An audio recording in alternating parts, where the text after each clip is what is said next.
آپ کے سوالات یہ ریئل ٹائم پرچیوں کی شکل میں میرے پاس آ چکے ہیں. انشاءاللہ میں انہیں بعد میں ڈسکس کروں گا.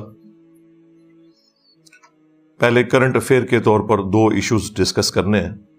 ان میں سے پہلا ایشو جو آج کل پوری دنیا میں ایک ہاٹ ٹاپک بنا ہوا ہے، اسرائیل کے حوالے سے. جو کچھ عرصہ پہلے انہوں نے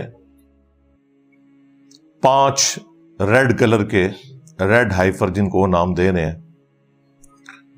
ریڈ ہائفر انگلش میں کہا جاتا ہے.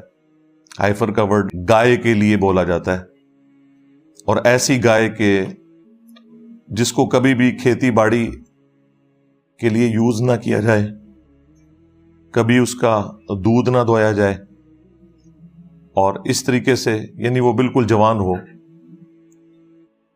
ان کی جو اپنی شریعت ہے ٹیمپرڈ فارم میں، اس کے تحت کم از کم اس کی عمر 3 سال ہوگی تو وہ اس کی قربانی کریں گے، اور وہ اپریل 2024 کے اندر اس کی عمر 3 سال ہو جائے گی سب کی. امریکہ سے انہوں نے یہ 5 خریدی تھی $5 لاکھ کے عوض. ہر ایک کی قیمت $1 لاکھ ہے. اب وہاں سے ویسے امپورٹ کرنے کے اوپر پابندی ہے اس طرح کے جانور، وہ انہیں پیٹس کی فارم میں لانے پڑے ہیں. اس ایشو کو اٹھایا TRT چینل جو ہے ٹرکی والوں کا، ترکیے کا، سب سے پہلے انہوں نے اٹھایا. اور اس کے بعد پھر آپ نے دیکھا ہے کہ پوری دنیا میں مسلمان سپیکرز اس کے اوپر مختلف ویلاگز بنا رہے ہیں، مختلف ویڈیوز ریکارڈ کروا رہے ہیں، مختلف چینلز کے اوپر اس کے حوالے سے ڈسکشن ہو رہی ہے. حالانکہ اس میں سے کچھ بھی نہیں نکلنا، نہ تو ہماری مرضی سے کچھ ہونا ہے اور نہ ان کی مرضی سے کچھ ہونا ہے. لوگ ڈرے بیٹھے ہیں. وہ لوگ جن کا ایمان قرآن کے اوپر تھا، وہ یہودیوں کی ایکٹیویٹی کی وجہ سے پریشان ہے کہ کہیں دجال ہی نہ نکل آئے. دجال کو نہ کوئی مسلمان نکال سکتا ہے، نہ کوئی یہودی نکال سکتا ہے. قرآن و سنت کی روشنی میں جتنی چیزیں ہمارے سامنے موجود ہیں، اس میں تو ابھی دور دور تک کوئی ایسی صورتحال نظر نہیں آ رہی. رہا مسلمانوں کا ایشو، تو وہ تو مسلمانوں پہ جب بھی کبھی کوئی مشکل وقت آئے تو وہ امام مہدی کے آنے کا انتظار کرنا شروع کر دیتے ہیں اور دجال کے نکلنے سے متعلق خبریں دینا شروع کر دیتے ہیں. اس سے زیادہ مشکل وقت مسلمانوں پہ تاتاریوں کی شکل میں آیا تھا، اور وہ اتنا بڑا فتنہ تھا کہ اس کے آگے کوئی بند نہیں باندھ سکا، تا وقت کہ اللہ تعالیٰ نے اسے کمزور کیا، اور پھر انہی میں سے لوگوں نے اسلام بھی قبول کیا. اس وقت جو کچھ مسلمانوں کے ساتھ ہوا، آج کل تو جو ہو رہا ہے یہ اس کا عشر اشیر بھی نہیں ہے. اس وقت بھی لوگوں نے یہی کنکلوڈ کیا کہ بس امت ختم کے ختم.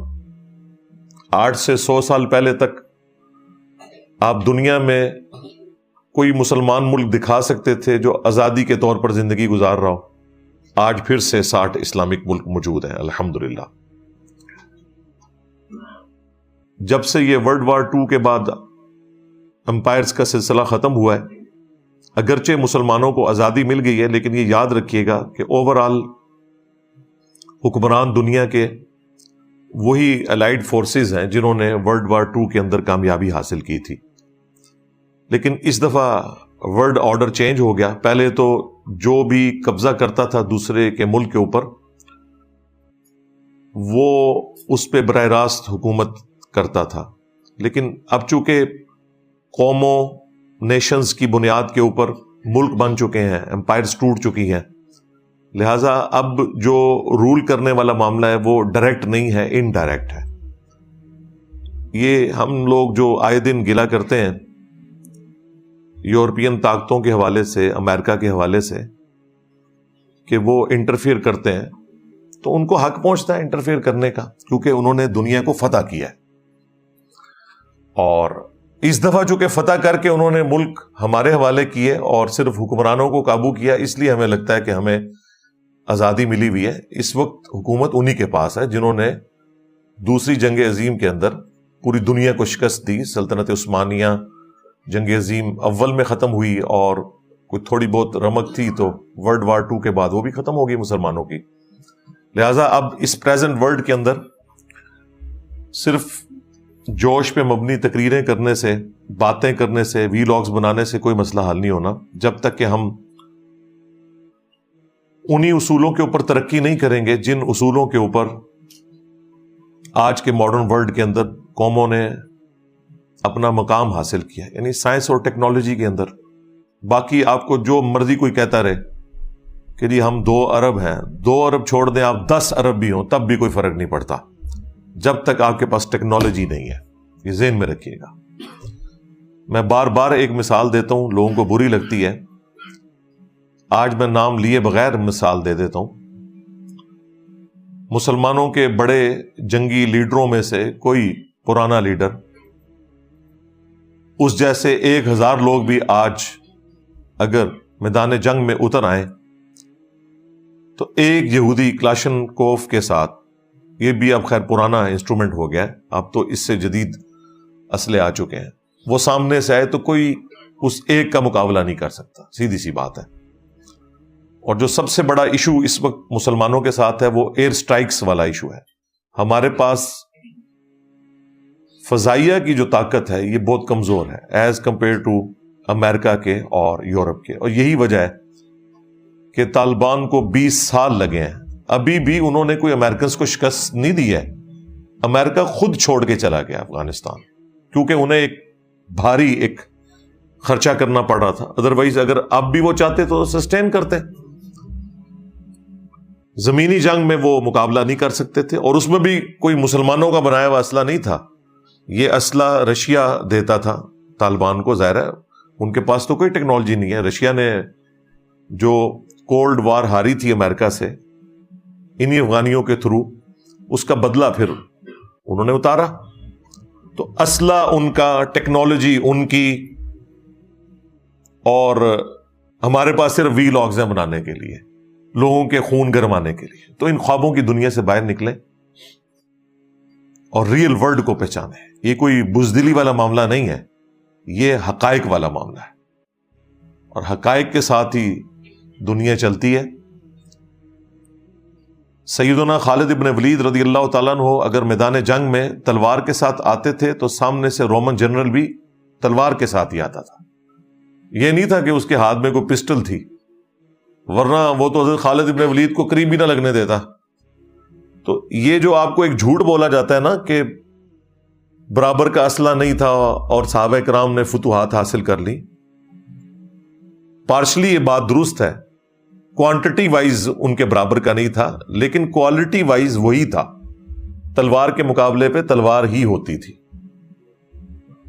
آج مجھے بتائیں ہمارے اسلحے کیا اس قابل ہیں کہ ہم ان کو آنکھیں دکھائیں؟ ہمارے پاس F-16 ہے، اور اس کے بھی جو پرزے خراب ہوتے ہیں، کوئی ایشو ہوتا ہے تو ہمیں امریکہ کی منتیں کرنی پڑتی ہیں. اور اسرائیل کے پاس F-35 ہے.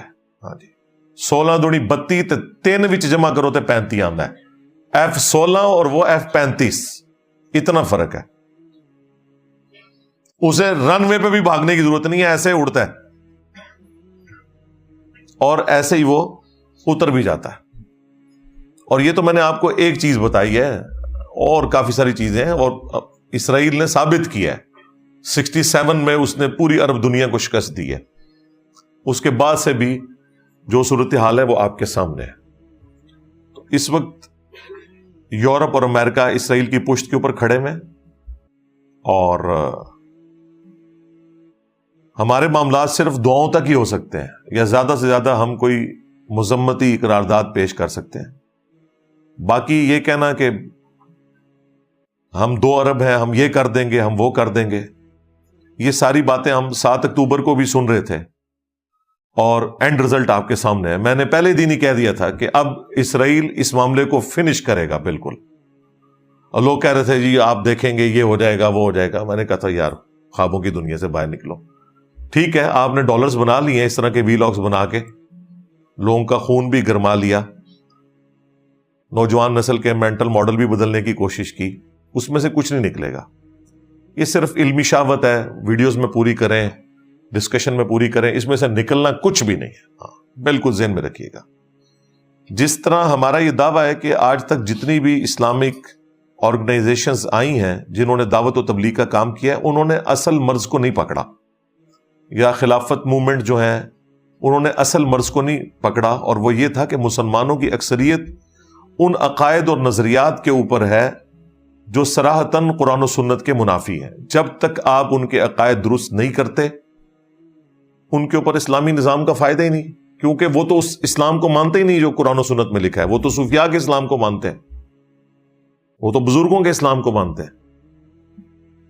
ان کے تحت تو ہر بزرگ کا مزار بننا چاہیے، قرآن و سنت کے تحت تو مزارات ہونے نہیں چاہیے. اب مجھے بتائیں اتنا بڑا جب کنفلکٹ آئے گا تو کیا اسلامک سزائیں ان کے اوپر نافذ ہوں گی، کیا اسلامک نظام ہوگا؟ خیر یہ الگ سے ٹاپک ہے، یہ ٹاپک نہیں تھا. ٹاپک وہی جو 5 گائے خریدی ہیں انہوں نے، جس کی وجہ سے مسلمان پریشان ہے کہ پتہ نہیں اب ان کا مسایہ نکل آئے گا، اینٹی کرائسٹ، مسیح الدجال، جھوٹا دجال. وہ بھی مسایہ ہے، وہ جھوٹا مسایہ ہے، اور ہم عیسیٰ مسیح کے ماننے والے ہیں جو کہ سچے مسیح ہیں. اس حوالے سے آپ نے مختلف ٹی وی چینلز کے اوپر بھی آج کل رمضان نشریات کے اندر بھی پروگرام دیکھے ہوں گے، خصوصاً آج کل وہ سما ٹی وی کے اوپر ہمارے جو ساحل ادیم بھائی ہیں وہ بھی انہی ٹاپکس کے اوپر گفتگو کر رہے ہیں.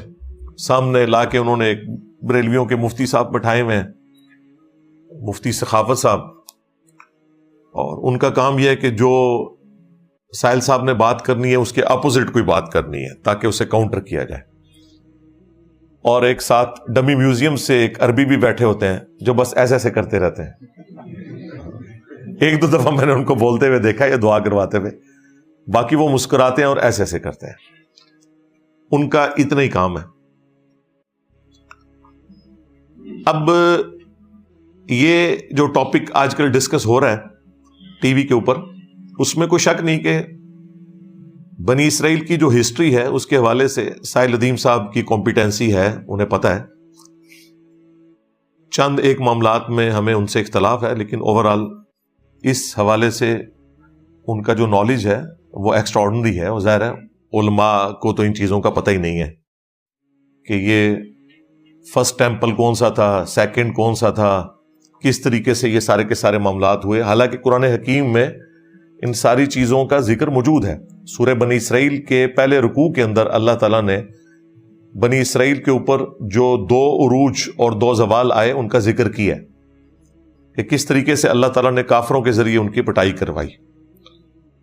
پہلی دفعہ جو ٹیمپل انہوں نے تعمیر کیا تھا وہ نیبوکیڈ نظر کے ذریعے تباہ و برباد ہوا، جو 1,33,000 یہودیوں کو ایک دن میں اس نے قتل کیا، اور اتنے ہی یہودیوں کو وہ قیدی بنا کر بیبلونیا میں، بابل میں لے گیا.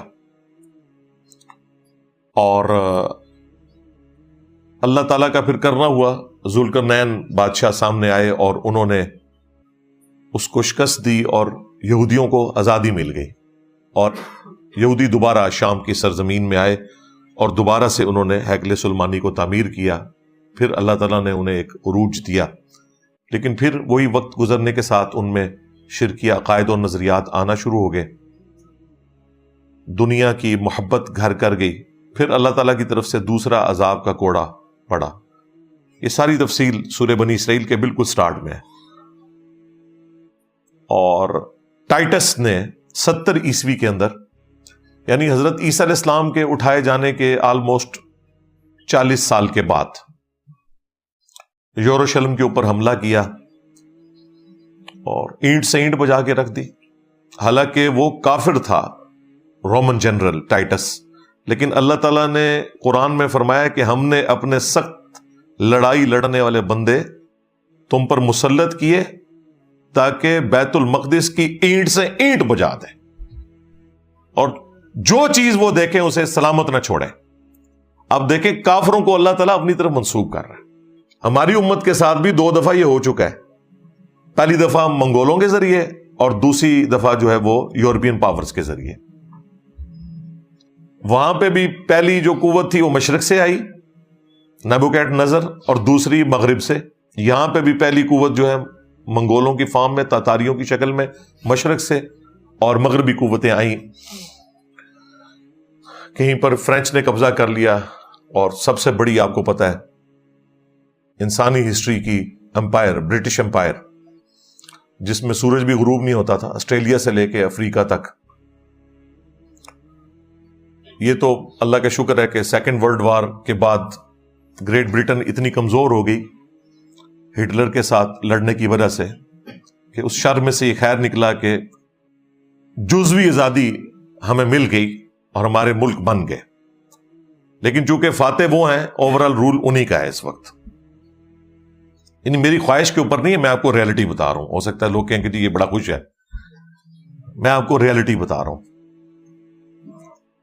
خیر، دوسری دفعہ جب ٹائٹس نے حملہ کیا تو 70 عیسوی کے اندر اس نے جب ہیکل سلیمانی کو گرایا تو ایک دیوار بس صرف سلامت رہ گئی، جو ویلنگ وال آپ دیکھتے ہیں جس کے سامنے وہ تورات پڑھ رہے ہوتے ہیں یوں کر کے یہودی.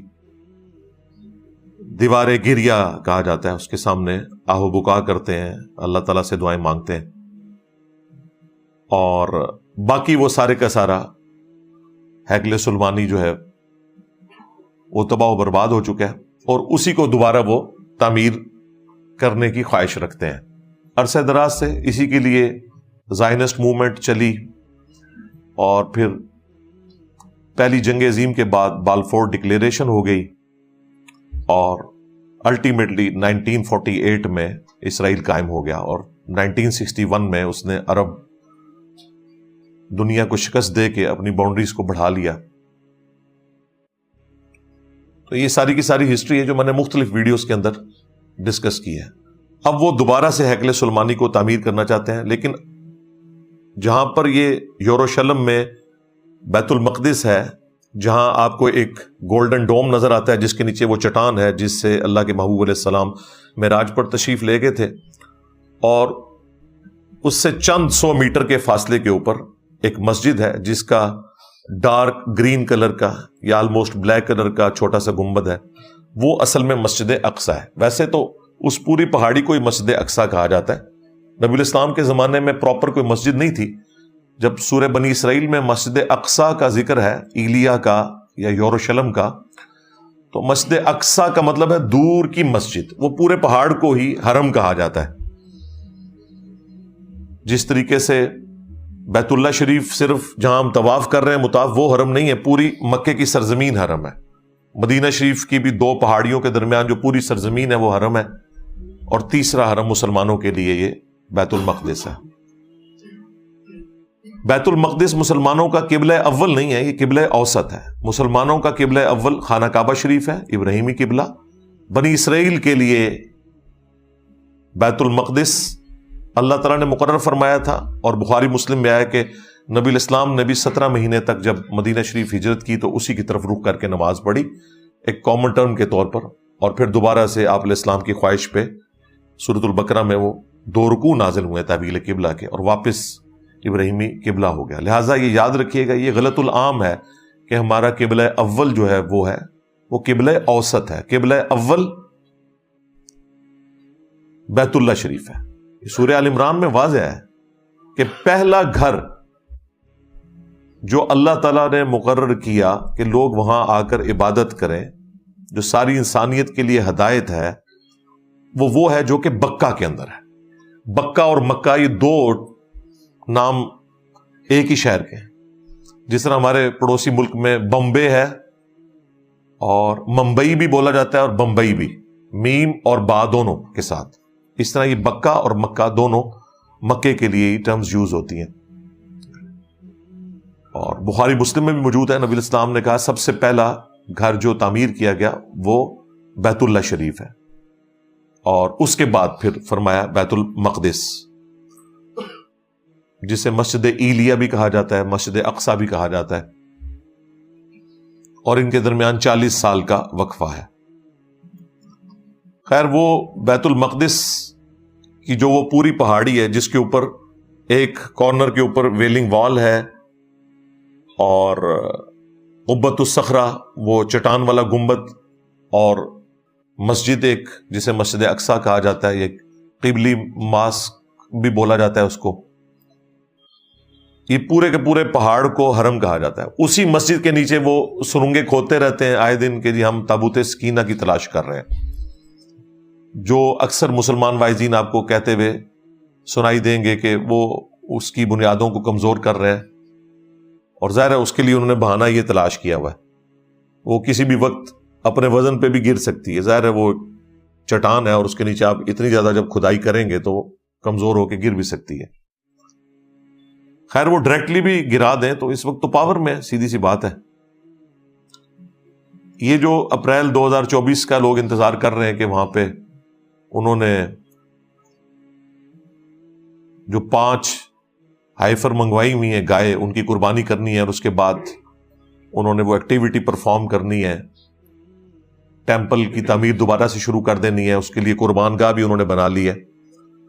تو این ممکن ہے کہ یہ ایکٹیویٹی پرفارم ہی نہ ہو سکے. اگر ہو بھی جائے تو ضروری نہیں ہے کہ اس کے بعد وہ اگلا معاملہ بھی وہ چلا سکیں. یہ خواہش بڑے عرصے سے ان کی چل رہی ہے، اور اگر وہ بھی کرنے میں کامیاب ہو جائیں تب بھی اس کا کوئی دجال کے نکلنے کے ساتھ تعلق نہیں ہے. وہ اللہ نے اپنی مرضی سے ہی نکالنا ہے جب بھی نکالنا ہے. ہاں ان کا یہ عقیدہ ہے کہ اس کے بعد جب تیسرا ٹیمپل بن جائے گا تو ہمارا مسایہ آئے گا. یہ ان کا عقیدہ ہے، یہ مسلمانوں کا عقیدہ نہیں ہے. ہاں مسلمانوں کا یہ عقیدہ ہے کہ جھوٹا مسایہ آئے گا جو یہودیوں کو لیڈ کرے گا، اور سچے مسایہ عیسیٰ ابن مریم ہے جو اس دجال کو قتل کریں گے. اور اس کے اوپر میں کافی دفعہ تفصیلاً ویڈیوز بنا چکا ہوں. آج ٹاپک نہیں کہ میں اسے ڈسکس کروں، آج اس مین ٹاپک کو ہم ڈسکس کر رہے ہیں. اس حوالے سے جو اس وقت ٹیمپرڈ فارم میں تورات موجود ہے، انجیل مقدس کے نام سے جو بائبل سوسائٹی انارکلی لاہور والے ہیں وہ مفت بھی بھجوا دیتے ہیں. ویسے اس کا PDF بھی پروفیشنل اویلیبل ہے گوگل کے اوپر، اگر آپ جائیں ٹائپ کریں تو آپ کو مل جائے گا. اس میں جو اولڈ ٹیسٹیمنٹ ہے تورات، اور نیو ٹیسٹیمنٹ یعنی انجیل، اور باقی انبیاء کے صحائف اور زبور اور باقی جو چھوٹی چھوٹی کتابیں ہیں وہ اس کے اندر موجود ہیں. اس میں جو اولڈ ٹیسٹیمنٹ ہے اس میں آپ کو ایک چیپٹر ملے گا بک آف نمبرز، گنتی کا باب. اس میں جو چیپٹر نمبر 19 ہے اس میں پاکی حاصل کرنے کا طریقہ، یہ ایک باقاعدہ پورا چیپٹر ہے جس میں آلموسٹ 22 آیات ہیں. اس میں جو یہودیوں کے ہاں پاکی حاصل کرنے کا طریقہ ہے ان کے پریسٹ کے لیے، یا ربائی ان کو کہتے ہیں وہ، ان کے لیے وہ یہ ہے کہ سرخ کلر کی گائے کو ذبح کیا جائے، اور اسپیسیفکلی حضرت موسیٰ علیہ السلام کے حوالے سے ایک واقعہ اس میں موجود ہے. وہی لیگیسی وہ پھر آگے لے کے چل رہے ہیں.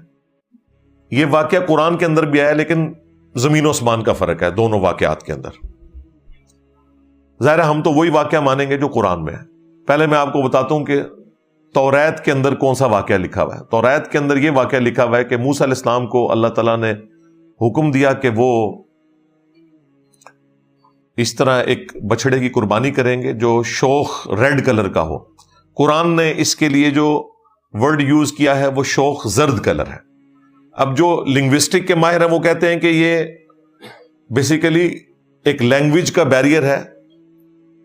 عربی زبان میں اس کے ایکویلنٹ یہی ورڈ یوز ہوتا تھا. ویسے بھی ڈارک زرد کلر اور شوخ ریڈ کلر آلموسٹ قریب قریب ہوتے ہیں، لہٰذا اس میں زیادہ تحقیق میں پڑھنے کی ضرورت نہیں ہے. بہرحال وہ ایک یونیک قسم کا بچڑا تھا جس کی پوری تفصیلات سورۃ البقرہ میں آئی ہیں، جو انہوں نے بہانے کیے کہ ہمیں بتایا جائے کس رنگ کا ہو، اور پھر اللہ تعالیٰ نے ایک ایک چیز اس کی کھول کے بیان کی. شکر اینڈ پہ انہوں نے انشاءاللہ کہا، قربانی کرنے میں وہ کامیاب ہو گئے. قرآن تو اس کی ریزن یہ بتاتا ہے کہ چونکہ سامری جادوگر نے ایک بچڑا بنایا جو کہ بولتا بھی تھا، اور وہ بنی اسرائیل کے لیے آزمائش تھی، اور اللہ تعالیٰ نے اسے اپنی طرف منسوب کیا ہے کہ ہم نے فتنے میں ڈالا ہے تیری قوم کو، اے موسیٰ، جو تو نے کوہ طور پہ آنے کی جلدی کی تو ہم نے تیری قوم کو فتنے میں ڈال دیا ہے. اور سامری نے یہ سارا کام ان کے ساتھ کر دیا. سامری کو نظر آ گیا کہ حضرت جبرائیل علیہ السلام کے پاؤں کی خاک جو ہے اس کی برکت اس نے دیکھ لی، وہ جہاں پاؤں پڑتا تھا وہاں سبزہ نکل آتا تھا۔ قرآن میں اشارتاً اس بات کا ذکر موجود ہے کہ اس نے رسول کے پاؤں کی خاک لی، یعنی وہ حضرت جبرائیل علیہ السلام کے، اور ان کا پاؤں تھا یا ان کی سواری کا پاؤں تھا۔ بہرحال اتنی تفصیلات میں تو ہمیں جانے کی ضرورت نہیں ہے۔ بہرحال اس کو to cut the story short, اس نے وہ بچڑے میں ڈالی اور اس میں سے آواز نکلنی شروع ہوگی، اور وہ بھی ایک رینڈم آوازیں تھی۔ یہ نہیں تھا کہ وہ لوگوں کے ساتھ ڈائریکٹ کلام کر لیتا تھا، بس جو بے ڈھنگم قسم کی آواز نکل آتی تھی۔ اور سامری نے کہا کہ یہ ہے تمہارا رب۔ 70,000 اصحاب موسیٰ جو صحابہ تھے مرتد ہو گئے ایک دن کے اندر، اور بعد میں پھر قتل مرتد کی سزا آئی ان کے لیے۔ تورات میں بھی ذکر موجود ہے اور قرآن کے اندر بھی کہ اپنے اپنے قبیلے کے لوگ ان لوگوں کو قتل کریں جنہوں نے اس بچڑے کو رب مانا، اس کے ذریعے ان کی توبہ قبول ہوگی۔ پھر اس گائے کی محبت یا بچڑے کی محبت ان کے دل سے نکالنے کے لیے اللہ تعالیٰ نے حکم دیا کہ گائے کی قربانی کی جائے، اور اس پہ وہ بہانے بنا رہے تھے۔ اس کی ایک بظاہر ریزن بھی تھی، ایک اندھا قتل تھا جس کے قاتل کو ڈھونڈنا تھا۔ جب یہ قربانی ہو گئی تو قرآن میں آتا ہے کہ ہم نے کہا کہ اس گائے کا گوشت کا ٹکڑا اس مقتول کی لاش کے ساتھ ٹچ کرو تو وہ مردہ زندہ ہو جائے گا اور اپنے قاتل کا نام بتائے گا۔ وقتی طور پہ وہ زندہ ہوا، اور اس کے ذریعے اللہ تعالیٰ نے ان کا ایمان بھی مضبوط کیا کہ اللہ مردوں کو کیسے زندہ کرے گا، اور قاتل کا بھی پتہ چل گیا۔ یہ نہیں ہے کہ دوبارہ پھر وہ زمین پہ چلنا پھرنا شروع ہو گیا، نہیں، وقتی طور پہ گواہی دی، پھر وہ دوبارہ مر گیا۔ جس طرح کہ عیسیٰ ابن مریم بھی وقتی طور پہ مردوں کو زندہ کرتے تھے، دوبارہ وہ زندگی نہیں گزار رہے ہوتے تھے۔ یہ تو اللہ تعالیٰ کا رول ہے کہ جو دنیا میں ایک دفعہ آیا اور چلا گیا وہ دوبارہ دنیا میں نہیں آئے گا، موت کے ذریعے گیا۔ عیسیٰ ابن مریم چونکہ زندہ اٹھائے گئے اس لیے واپس آئیں گے، اس پہ بھی میری تفصیلی ویڈیو موجود ہے۔ تو اس قاتل کا بھی پتہ چل گیا، اور اللہ تعالیٰ نے ایک معجزہ بھی دکھا دیا۔ قرآن میں تو یہ واقعہ، تورات کے اندر یہ ہے کہ موسیٰ علیہ السلام کو کہا گیا کہ آپ اس طرح بچڑے کی قربانی کریں، اور اس کو ذبح کرنے کا بڑا تفصیلی طریقہ ہے کہ اس میں اب واللہ عالم یہ اوریجنل ایسے ہی نازل ہوا تھا یا اس کو انہوں نے کس طریقے سے ٹیمپر کیا، کچھ چیزیں ٹھیک بھی ہوں گی، کچھ مکس کر دی ہیں۔ اس میں پھر اس کو آگ لگائی گئی۔ قرآن میں بھی بچڑے کو آگ لگانے کا ذکر ہے، لیکن اس بچڑے کو جو انہوں نے زیورات کو پگھلا کے بنایا تھا۔ اس میں تو اس بچڑے کا ذکر ہے کہ اسے آپ راکھ بنائیں اور اس کی راکھ کو پھر پانی سے مکس کریں، اور پھر اس کے ذریعے جو غسل کرے گا اسے پاکیزگی حاصل ہوگی۔ اور یہ ایکٹیویٹی وہ دوبارہ سے پرفارم کرنا چاہتے ہیں چند پریسٹ کے اوپر، ربایوں کے اوپر، تاکہ وہ اپنا تھرڈ ٹیمپل جو ہے اس کی تعمیر کا آغاز کریں پاک و صاف ہو کے۔ ان کے پیچھے یہ سٹوری ہے اس کی۔ تو یہ میں نے آپ کو تورات والا جو ورژن ہے وہ بھی بتا دیا کہ اس کے اندر کس حوالے سے لکھا ہوا ہے، قرآن کے ساتھ اس کا کوئی لینا دینا نہیں۔ اور یہ ذہن میں رکھیے گا کہ ہم نالج کے طور پر ضرور انجیل کو، تورات کو پڑھتے ہیں، لیکن اس کی کسی بات کو بھی درست نہیں سمجھتے اس وقت تک جب تک کہ وہ فٹ ان نہ بیٹھے قرآن کے ساتھ۔ کیونکہ سورۃ البقرہ میں، سورہ آل عمران میں اللہ تعالیٰ نے فرمایا کہ ان کتابوں کے ماننے والوں نے دنیا کی محبت میں، دنیا کی دولت کی لالچ میں اللہ کی آیات کو بیچ دیا اور اپنے ہاتھوں سے کتاب میں تحریف کر دی دنیا کی منفعت کی خاطر۔ اب اس کا حل کیا ہے؟ وہ بھی سورہ آل عمران میں آیا کہ ہم نے تورات نازل کی تھی، اس کے بعد انجیل نازل کی، اور اب الفرقان یعنی اس کتاب کو نازل فرمایا جو حق اور باطل میں تمیز کرنے والی کتاب ہے۔ یہ بتائے گی کہ تورات اور انجیل کی کون سی بات درست ہے اور کون سی غلط۔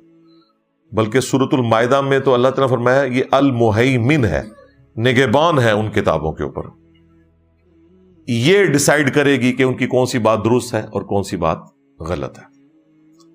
تو اس طرح جو اسرائیلی روایتیں ہیں یا ان کی کتابوں میں جو کچھ آیا اس میں احتیاط کرنی چاہیے۔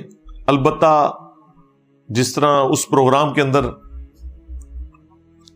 سائل ندیم صاحب سے وہ مفتی صاحب کہہ رہے تھے نا کہ تورات تو پڑھنا ہی گناہ کا کام ہے، اور نبی صلی اللہ علیہ وآلہ وسلم ناراض ہو گئے تھے حضرت عمر فاروق رضی اللہ تعالیٰ عنہ سے اس بات کے اوپر. اس روایت کا انہوں نے ریفرنس نہیں دیا. وہ روایت سنن دارمی میں موجود ہے اور مشکات کے اندر بھی پہلی جلد کے اندر آپ کو مل جائے گی. وہ روایت اصول محدثین کے اوپر انتہائی کمزور ہے. اس میں جو مجالد راوی ہے وہ محدثین کے نزدیک انتہائی کمزور راوی ہے. لہذا وہ روایت کے حضرت عمر فاروق تورات کے چند صفحے پڑھ رہے تھے تو نبی الاسلام ناراض ہوئے، اصول محدثین کے اوپر کمزور ہے. میں نے کوئی 2008-9 میں اس روایت کو بیان کیا تھا اور اوائل ہی میں نے اس سے رجوع کر لیا تھا کہ یہ اصول محدثین کے اوپر چونکہ روایت کمزور ہے، اور سب سے بڑھ کر یہ قرآن کے خلاف ہے. قرآن میں تو ایسی کوئی بات رپورٹ نہیں ہوئی ہے. قرآن میں تو بالکل اس کے الٹ آیا ہے، بلکہ قرآن میں تو سیدھا آیا ہے، یہ بالکل الٹ ہے قرآن کے. وہ سورہ آل عمران کے اندر موجود ہے جو اونٹ کی حرمت کے پوائنٹ آف ویو سے ایک غلط عقیدہ بنا لیا تھا بنی اسرائیل نے، تو اللہ تعالیٰ نے اس کا رد کیا کہ حضرت اسرائیل علیہ السلام یعنی کہ یعقوب، یہ ان کا لقب تھا. اسرائیل کا مطلب ہے اللہ کا بندہ. یہ ان کی ذاتی ایک ناپسندیدگی تھی کہ وہ اونٹ کے گوشت کو پسند نہیں کرتے تھے. خود انہوں نے اپنے اوپر اس کو حرام کر لیا تھا یا استعمال چھوڑ دیا تھا، اور تورات نازل ہونے سے پہلے کی بات ہے. پھر اللہ تعالیٰ نے فرمایا قل فأتوا بالتوراہ، اے نبی ان سے فرماؤ کہ تورات لے کر آؤ. فتلوہا ان کنتم صادقین، اور پھر اس کی تلاوت بھی کرو اگر تم سچے ہو. بتاؤ تورات میں کہاں لکھا ہے کہ اونٹ کا گوشت جو ہے وہ کھانا حرام ہے؟ کیونکہ حضرت موسیٰ علیہ السلام کے ذریعے اللہ تعالیٰ نے اسے واضح کر دیا تھا. جب قرآن یہ کہہ رہا ہے کہ تورات لے کر آؤ، کئی مواقع پہ قرآن حکیم میں اس طرح کی آیات ہیں، تو ظاہر ہے قرآن جب خود مان رہا ہے کہ وہ ٹیمپرڈ کتابیں اور پھر یہ کہہ بھی رہا ہے کہ لے کر آؤ، تو اس کا مطلب ہے 100% ٹیمپرڈ نہیں ہے. جہاں تک توحید کا تعلق ہے آج بھی اس میں کوئی ایک آیت آپ ان ایمبیگوس نہیں دکھا سکتے جو شرک کی دعوت دیتی ہو، ٹیمپرڈ فارم میں بھی، تحریف شدہ ہو کر بھی. ورنہ تو ہم یہود و نصارہ کو دعوت ہی نہ دے سکتے. دعوت اسی صورت میں دیں گے جب آپ اس کتاب سے بات کریں جس کو وہ خود مان بھی رہے ہو. تو ظاہر ہے کہ وہی کتابیں ہیں تورات اور انجیل. تو ان کتابوں میں بھی کئی ایک معاملات بالکل درست لکھے ہوئے ہیں آج کی ڈیٹ میں بھی. ہاں جہاں ہمیں اختلاف ہے وہ ہم بیان کر دیتے ہیں. تو قرآن حکیم کے اندر بالکل واضح موجود ہے کہ آپ تورات پڑھ سکتے ہیں، لیکن پہلے قرآن تو پڑھیں، آپ کو پتا ہو کہ قرآن کے اندر کیا لکھا ہے، پھر آپ ضرور پڑھیں. نبی علیہ السلام بھی سنن ابی داؤد میں ایک حدیث میں نے کافی دفعہ بیان کی ہے. آپ کو یہودیوں نے ایک مدرسے میں بلایا، ایک گھر کے اندر انہوں نے مدرسہ بنایا ہوا تھا، ایک بدکاری کا کیس تھا اس کے فیصلے کے لیے. تو نبی علیہ السلام کو انہوں نے ایک بڑی گدی دی جس کے اوپر آپ تشریف فرما ہوئے، اور تھوڑی دیر بعد تورات لائی گئی. تو نبی علیہ السلام نے اپنی پیٹھ کے نیچے سے وہ گدی نکال کے سامنے رکھی اور خود زمین پر بیٹھ کے اور تورات کو رسپیکٹ دیتے ہوئے، حالانکہ ٹیمپرڈ تھی، اس گدی کے اوپر رکھا. اور پھر آپ نے ساتھ بولا آمنت بک، میں ایمان لایا تجھ پر، وبمن انزلک، اور ایمان لایا اس پر جس نے تجھے نازل کیا. نبی علیہ السلام نے ٹیمپرڈ تورات کی بھی یعنی عزت کی اور کہا کہ میں اس پر بھی ایمان لایا اور اس کے نازل کرنے والے کے اوپر بھی ایمان لے کر آیا. تو یہ اس بات کا ثبوت ہے کہ آپ ان کتابوں سے استفادہ کر سکتے ہیں، لیکن وہی بات ہے کہ الٹیمیٹلی ڈیسیژن قرآن و سنت کریں گے. قرآن جو ہے ان کتابوں کے اوپر الفرقان بھی ہے، قرآن ان کتابوں کے اوپر المہیمن بھی ہے، نگہبان بھی ہے. اس چیز کا خیال رکھنا ضروری ہے. اور مسلمان جو بعض اوقات شوق رکھتے ہیں اس بات کا کہ وہ ان تعلیمات سے استفادہ کریں، انہیں میں ریکویسٹ کروں گا پہلے آپ قرآن و سنت پڑھ لیں، پھر آپ بالضرور اس طرح کی کتابوں کا بھی مطالعہ کریں. لیکن آپ نے قرآن و سنت تو پڑھا نہیں ہے، آپ بس ان کتابوں کے پیچھے پڑے ہوئے، تو یہ تو ظلم پر مبنی چیز ہے. اپنی اداؤں کے اوپر خود غور کرنا چاہیے. اچھا میرے بھائیوں، جہاں تک دجالی سسٹم کا تعلق ہے تو یقیناً ایک سسٹم ایسا ہے جو وقت کے ساتھ ساتھ دجال کو ریسیو کرنے کے لیے تیار بیٹھا ہے، جس کی ایک آنکھ ہے مادے کی، روحانیت کی آنکھ اس نے بند کر لی ہے. لیکن یہ ساری باتیں اپنی جگہ. دجال ایک پرسنالٹی بھی ہے جس نے آنا ہے. اس حوالے سے واضح احادیث موجود ہیں. صحیح بخاری اور صحیح مسلم کے اندر کئی ایک احادیث ہیں دجال کے حوالے سے بھی، عیسیٰ ابن مریم کے نزول کے حوالے سے بھی. اگر آپ کو یہ ساری احادیث پڑھنے کا شوق ہے تو مشکات المصابیح، جسے میں نے انسائکلوپیڈیا آف حدیث ڈکلیئر کیا ہے، اس کی 3 جلد کے اندر کمبائنڈ فارم میں آپ کو یہ ساری احادیث مل جائیں گی. اور اس حوالے سے سب سے زیادہ کام جو کیا ہے وہ امام مسلم نے کیا ہے. صحیح مسلم کے اندر بھی آپ کو 100 سے زیادہ احادیث ملیں گی ان تمام ٹاپکس کے اوپر. وہ آپ پڑھ لیں. مختلف ویڈیوز کے اندر میں نے ریکارڈ بھی کروایا، لیکن خود پڑھیں گے تو آپ کو ذرا زیادہ ایک اندازہ ہو جائے گا. مشکات کے اندر تو بخاری مسلم کے علاوہ باقی کتابوں سے بھی پیرلل میں انہوں نے روایتیں ڈال دی ہیں، اور نیچے حکم بھی لگے ہوئے صحیح اور ضعیف کے. بخاری اور مسلم دونوں میں یہ حدیث موجود ہے کہ اللہ کے محبوب صلی اللہ علیہ وآلہ وسلم نے فرمایا کہ قیامت کی 10 بڑی بڑی نشانیاں ہیں. ان 10 نشانیوں میں سے ایک نشانی جو ہے وہ دجال کا آنا ہے، اور عیسیٰ ابن مریم کا بھی دوبارہ دنیا میں آنا ہے. باقی نشانیاں دابت الارض کا نکلنا، سورج کا مغرب سے نکلنا، وہ آپ پڑھ لیں گے تو آپ کو اندازہ ہو جائے گا.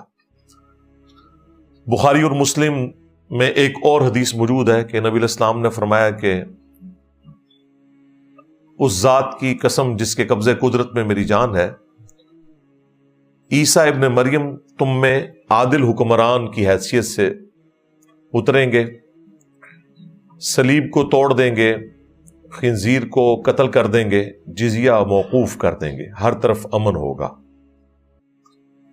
اور بخاری مسلم میں یہ بھی آیا کہ نبی علیہ السلام نے فرمایا کہ عیسیٰ ابن مریم جب تم میں اتریں گے تمہاری کیا شان ہوگی کہ وہ اللہ کے پیغمبر ہیں اور تمہارا امام تم میں سے ہوگا. جو امامت والا معاملہ ہوگا وہ امام محمد مہدی رضی اللہ تعالیٰ عنہ علیہ السلام امامت کروائیں گے عیسیٰ ابن مریم کی اجازت سے. پھر ایک اور حدیث ہے بخاری اور مسلم کے اندر، نبی صلی اللہ علیہ وآلہ وسلم نے فرمایا کہ دجال کے ماتھے کے اوپر کافر لکھا ہوگا، لیکن وہ کاف، فا اور را اس طرح ایبریویشن کے اندر لکھا ہوگا.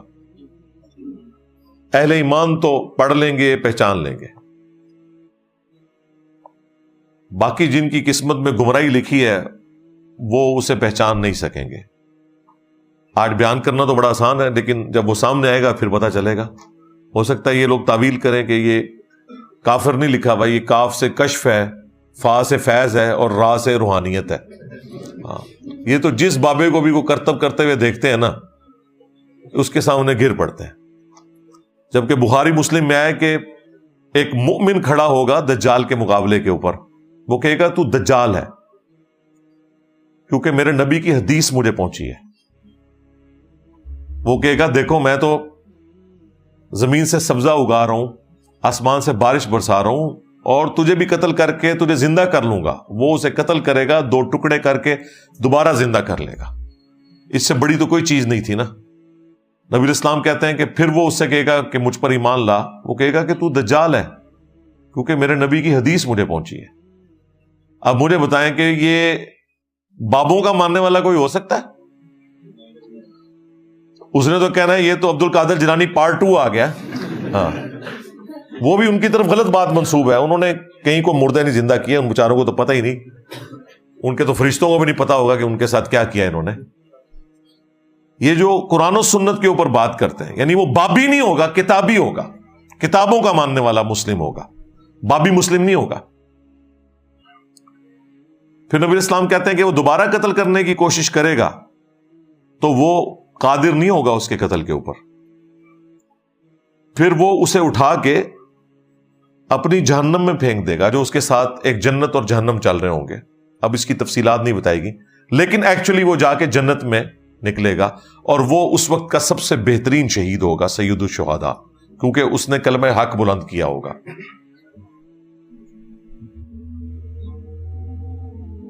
تو یہ سید الشہداء کی جو لیگیسی ہے یہ قیامت تک چلنی ہے.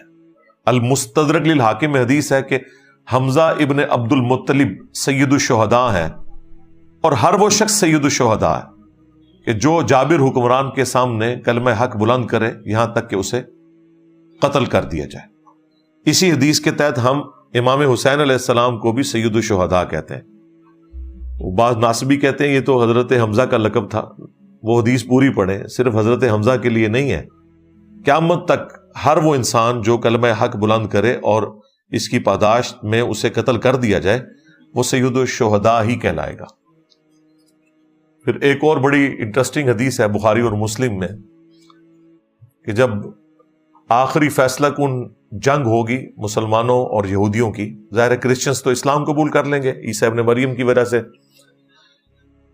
تو اگر کسی درخت یا پتھر کے پیچھے بھی کوئی یہودی چھپا ہوگا نا تو اللہ تعالیٰ اس درخت اور پتھر کو زبان دے گا. یہ میدان جنگ کی بات ہو رہی ہے، عام حالت کی نہیں ہے. اور وہ بولے گا کہ اے مسلم، میرے پیچھے یہودی ہے، اسے قتل کر دے. یہ باقاعدہ الفاظ ہیں، اے مسلم، اے بریلوی، اے دیوبندی، اے شیعہ، اے وہابی، اے حنفی شافعی مالکینی، اے مسلم. اس کا مطلب ہے کہ دجالی سسٹم کو جب دجال لیڈ کرے گا تو اس کے مقابلے پہ جو مسلم سسٹم ہے وہ بھی اپنی جڑ پکڑ چکا ہوگا. اس حوالے سے کہ لوگ ان فرقوں کی تفریق سے آزاد ہو چکے ہوں گے. ابھی تک تو ایسی صورتحال نہیں ہے، اس کے لیے کافی ٹائم چاہیے. بہرحال ایک معاملات تو سیدھے ہونے شروع ہو گئے ہیں اس پلیٹ فارم کی برکت سے.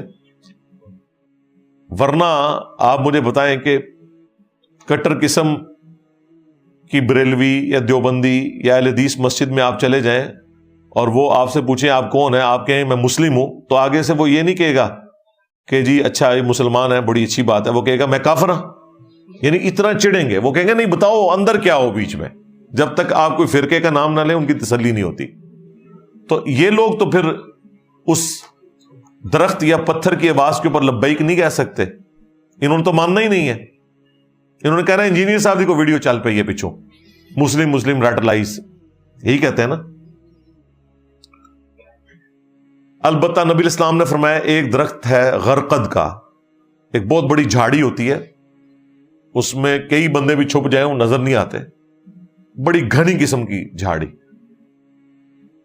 وہ یہودیوں کا درخت ہے، وہ ان کو پناہ دے گا جس کی کاشت وہ کرتے ہیں بڑی کثرت کے ساتھ. اس کے پیچھے یہ ریزن بھی ہو سکتی ہے اور ٹیکنیکل ریزن بھی ہے، وہ ریگستان میں اتنی بڑی اور کوئی جھاڑی نہیں ہے جو اتنی سخت جان ہو جو اگ سکے، اس وجہ سے بھی. باقی تو مسلم شریف میں تفصیل کے ساتھ آیا ہے کہ مقام لد کے اوپر عیسیٰ ابن مریم قتل کریں گے دجال کو، وہ ان کے سانس سے پگھلے گا، اور اس کے بعد یاجوج ماجوج والا معاملہ ہوگا. الٹیمیٹلی ایک بڑی تفصیلات ہیں، میں صرف اس وقت ایک بلو پرنٹ کے طور پہ آپ کے سامنے رکھ رہا ہوں. اب ایسی صورتحال کے اندر ہم نے اس فتنے سے کیسے بچنا ہے، تو اس کے حوالے سے ایک تو وہ حدیث جو بخاری مسلم دونوں میں ہے کہ نبی علیہ السلام نے حکم دیا کہ ہر نماز کے تشہد میں 4 چیزوں کے اگینسٹ اللہ تعالیٰ کی پناہ آپ نے طلب کرنی ہے. اللہم انی اعوذ بک من عذاب جہنم ومن عذاب القبر ومن فتنة المحیا والممات ومن شر فتنة المسیح الدجال. جہنم کے عذاب کے اگینسٹ، عذاب قبر کے اگینسٹ، زندگی اور موت کے فتنے کے اگینسٹ، یعنی جو آزمائشیں ہیں موت کے وقت یا زندگی میں، اور دجال کے فتنے کے اگینسٹ بھی اللہ کی پناہ طلب کرنا. تو یہ دعا آپ کو یاد ہونی چاہیے. نبی الاسلام اس دعا کو مانگنے کا حکم دیتے تھے تشہد کے اندر. باقی دعائیں بھی مانگیں جتنی آئی ہیں وہ آپ کی مرضی, لیکن یہ دعا ضرور یاد کر کے مانگا کریں. پھر صحیح مسلم کے اندر 3 احادیث ہیں دجال کے فتنے سے بچنے کے حوالے سے. ایک حدیث میں آیا کہ سورۃ الکہف کی جو پہلی 10 آیات یاد کر لے گا وہ دجال کے فتنے سے بچے گا. ایک حدیث میں آیا آخری 10 آیات. اور ایک جو تیسری تفصیلی حدیث ہے جس میں دجال کے قتل کا ذکر ہے اور عیسیٰ ابن مریم کا اور باقی ساری تفصیلات, مسلم شریف میں تفصیلاً حدیث ہے وہ.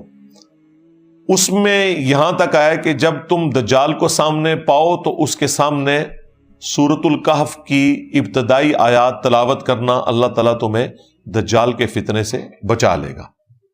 تو یہ احادیث بالکل واضح ہے کہ یہ کوئی دجال کے ساتھ ہم نے کوئی علمی ڈیبیٹ نہیں کرنی سورۃ الکہف کے مضامین کے اوپر کہ جی اس میں جو اصحاب الکہف کا واقعہ آیا ہے اس کے پیچھے لاجک کیا ہے, ذوالقرنین بادشاہ کا جو واقعہ آیا, کس سے موسیٰ اور خضر آیا.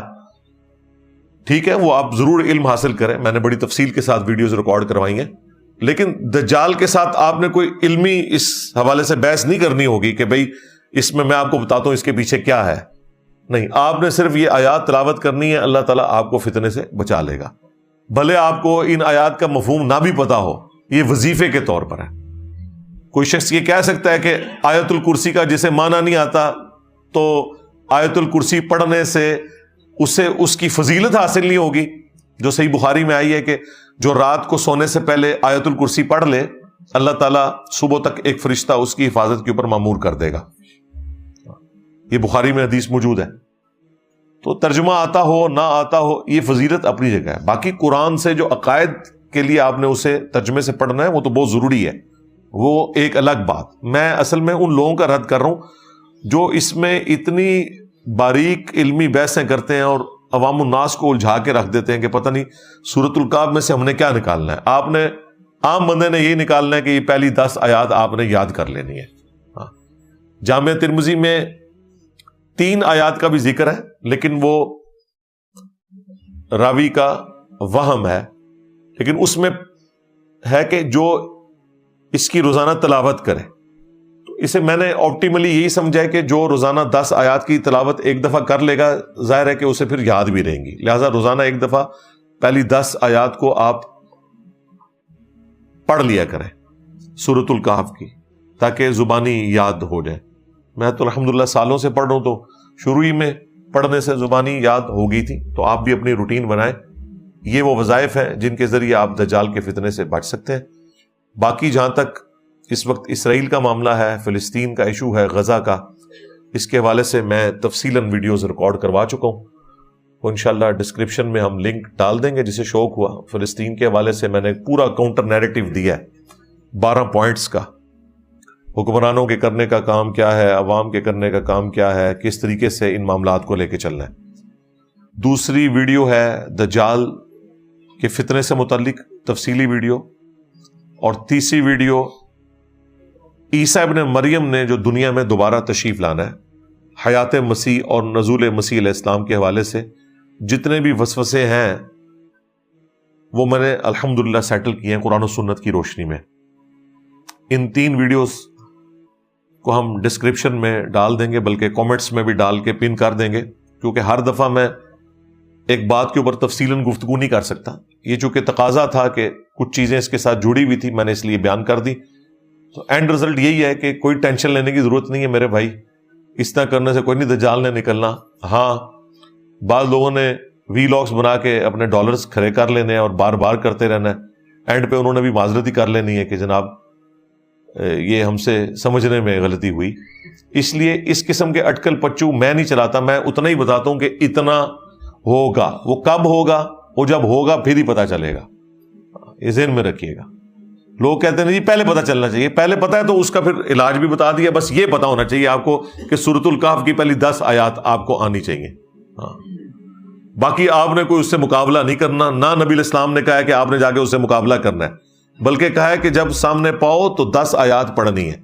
نبی علیہ السلام نے دجال کا مقابلہ کرنے کے لیے بھی نہیں کہا کہ تلوار لے کے سامنے آ جانا ہے، وہ تو ایک مومن بےچارہ پھنس جائے گا نا، تو اس لیے اس کے ساتھ ایسا معاملہ ہوگا، ادروائز اس کا مقابلہ کرنے کی طاقت کسی میں نہیں ہے۔ امام مہدی مقابلہ نہیں کر سکیں گے تو باقی تو شاہی کوئی نہیں، اس لیے اللہ تعالیٰ عیسیٰ ابن مریم کو نازل فرمائے گا، کیونکہ وہ سچے مسیح ہیں، ان کے ذریعے وہ مسیح الدجال یعنی دجل کرنے والا مسیح، اس کا خاتمہ ہوگا۔